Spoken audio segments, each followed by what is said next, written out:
मेरे साथ बोलिए, भारत माता की। क्यों भाई, कुल्टी वालों की आवाज को क्या हो गया है? भाई ये पीछे का बैनर हटा लो जरा, पीछे जो बैनर है हटा लीजिए, पीछे दिखाई पड़े बैनर हटा लो जरा, वो बैनर हटा लो जरा, पीछे काफी लोग खड़े हैं,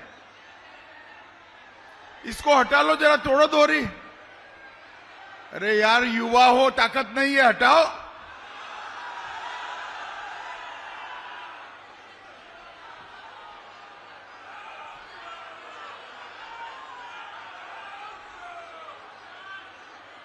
चलो हो गया। मेरे साथ बोलिए, भारत माता की। भाई कुल्टी वालों, ये ममता सरकार बदलनी है या नहीं बदलनी है? ये सिंडिकेट हटानी है या नहीं हटानी है? घुसपैठियों मुक्त बंगाल बनाना है या नहीं बनाना है? गुंडा राज समाप्त करना है या नहीं करना है? तो ऐसी आवाज नहीं चलेगी भाई। मेरे साथ दोनों हाथ उठाइए जरा, ये सभी लोग उठाए जरा, हाथ उठाओ, दूर खड़े वो भाई, ओ भाई साहब, ओ इनको बुलाओ, यहां आ जाइए आप पीछे।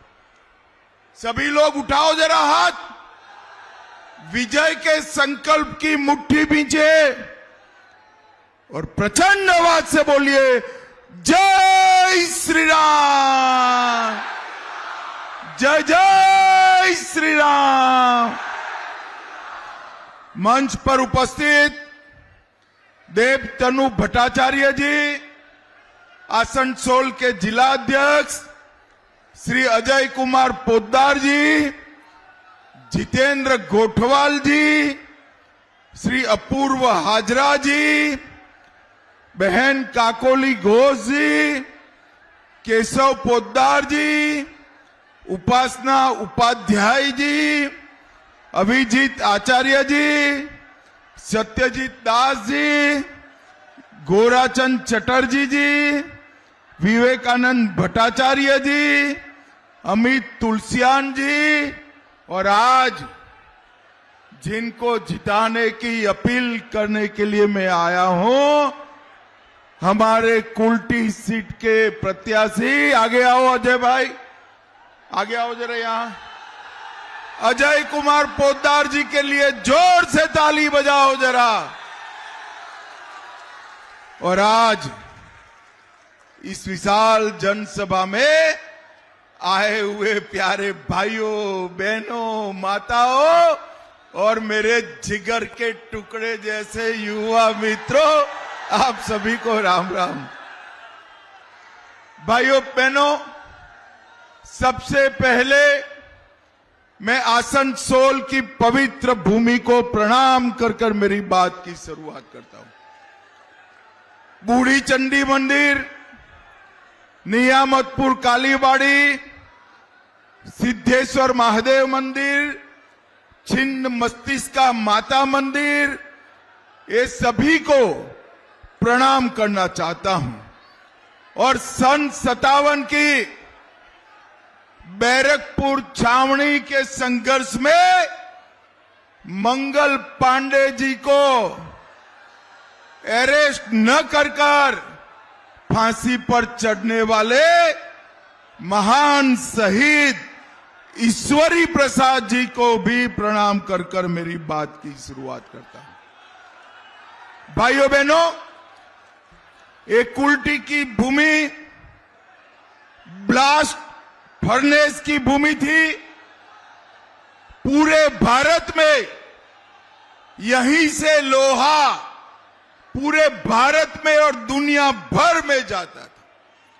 ममता बनर्जी के कुशासन ने एक कुल्टी की फर्नेसों को बंद करने का काम किया है, बंद करने का काम। भाइयों बहनों, ये चुनाव जो है हमारे प्रत्याशी को एमएलए बनाने का चुनाव नहीं है।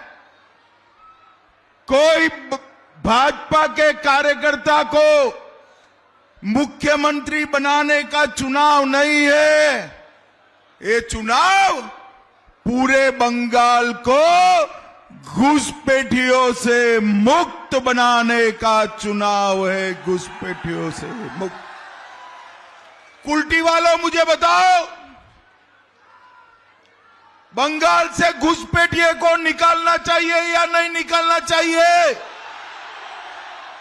ये दीदी कहती है घुसपैठिए को बचा कर रहो।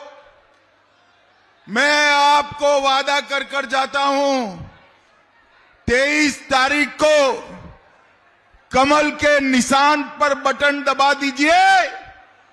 5 तारीख को भाजपा सरकार बना दीजिए। बंगाल में से एक एक घुसपैठियों को चुन चुन कर निकालने का काम भारतीय जनता पार्टी।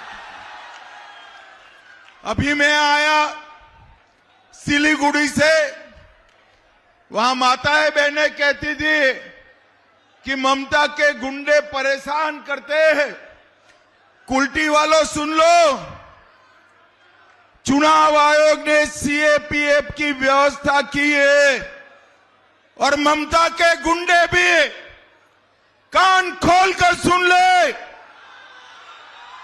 23 तारीख को मतदान में जरा भी खलल डाला, अपने घर के बाहर निकले तो 4 तारीख के बाद उल्टा लटका कर सीधा करने का काम करेंगे। ममता के गुंडों की बंगाल की जनता के सामने कोई मजाल नहीं। भाइयों बहनों, सिंडिकेट से मुक्ति पाना है या नहीं पाना है? अरे दीदी लोग बोले जरा, पाना है या नहीं पाना है? ईंटा लेते हैं, सिंडिकेट को टैक्स दो। सीमेंट लेते हैं, सिंडिकेट को टैक्स दो। बल्ब लेते हैं, सिंडिकेट को टैक्स दो। ट्यूबलाइट पंखा लेते हैं, सिंडिकेट को टैक्स लो। ये सारी सिंडिकेट को भाजपा सरकार बंगाल की खाड़ी में डालने का काम करेगी। आप चिंता मत करिए। भाइयों बहनों, 4 मई के बाद आप एक बार बैलेट के मशीन पर कमल का निशान ढूंढिए, बटन दबाइए। 4 मई के बाद सारे माफियाओं को ढूंढने का काम भाजपा की सरकार करेगी। भाजपा की सरकार पूरे बंगाल में माताओं बहनों की सुरक्षा नहीं है। ममता दीदी को शर्म आनी चाहिए। एक महिला मुख्यमंत्री होने के बावजूद सालों तक संदेश खाली में घुसपैठिया बहनों के साथ अत्याचार करता रहा। एलजी कर, Durgapur college, Calcutta law college, कितनी कितनी जगह पर बहनों पर, माताओं पर, महिलाओं पर अत्याचार हुआ।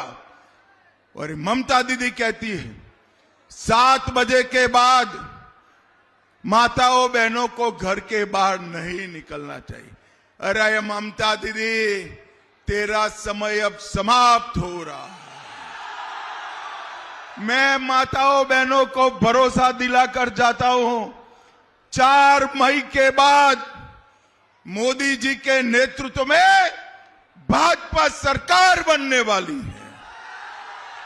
और माताओं बहनों, आप मेरी बात लिख लो, 4 मई के बाद रात को 1 बजे भी छोटी सी बच्ची स्कूटी पर जाए, कोई गुंडे की हिम्मत नहीं होगी आंख उठाए।